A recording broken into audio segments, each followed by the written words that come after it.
ಇವತ್ತು ಅಮೀನ್ಗಢ ಪಟ್ಟಣಕ್ಕೆ ಪ್ರಚಾರಕ್ಕಾಗಿ ಆಗಮಿಸಿದ್ದೇವೆ. ಇದು ಒಂದು ಆಕಸ್ಮಿಕ ಚುನಾವಣೆ. ನಾವು ಈ ಚುನಾವಣೆ ಯಾರೂ ನಾವು ನಿರೀಕ್ಷೆ ಮಾಡಿರಲಿಲ್ಲ.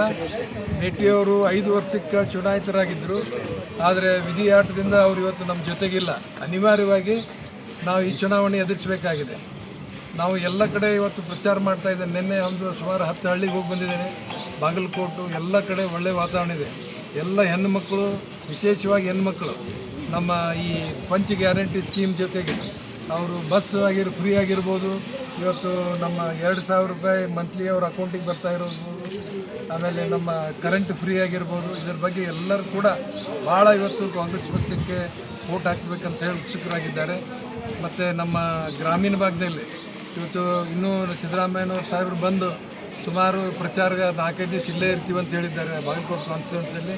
ಹೀಗಾಗಿ ಜನರಲ್ಲಿ ಭಾಳ ಉತ್ಸಾಹ ಇದೆ. ಈ ಎಲೆಕ್ಷನಲ್ಲಿ ಖಂಡಿತವಾಗ್ಲೂ ನಾವು ಹೆಚ್ಚಿನ ಮತದಿಂದ ಗೆಲ್ತೇವೆ ಅಂತ ಅನ್ನೋದು ನಮ್ಮ ಆಶಾಭಾವನೆ ಆಗಿದೆ.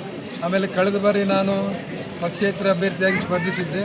ಅದಕ್ಕೆ ಎಲ್ಲ ಕಮಿಟಿಗೆಯವರು ನನಗೆ ಎಷ್ಟು ವೋಟ್ ಹಾಕಿರಿ, ಅವ್ರು ಎಷ್ಟು ಜನ ಅಮೀನ್ಗಢದಲ್ಲಿ ಎಷ್ಟು ಜನ ನನಗೆ ವೋಟ್ ಹಾಕಿರಿ, ಅವರೆಲ್ಲರೂ ಕೂಡ ಏನೂ ಮಾಡೋದು ಬೇಕಾಗಿಲ್ಲ. ನಿಮ್ಮ ಎಷ್ಟು ಜನ ನನಗೆ ವೋಟ್ ಹಾಕಿದ್ರಿ ಅದ್ರ ಜೊತೆಗೆ ಇನ್ನೊಬ್ಬರನ್ನ ಅವ್ರನ್ನ ಕರ್ಕೊಂಬಂದು ಇನ್ನೊಂದು 1+1 ವೋಟ್ ಹಾಕ್ಬೇಕಂತ ಹೇಳಿ ಎಲ್ಲರಿಗೂ ನಾನು ವೋಟ್ ಹಾಕಿದವ್ರಿಗೆ ಮನವಿ ಮಾಡ್ತೀನಿ.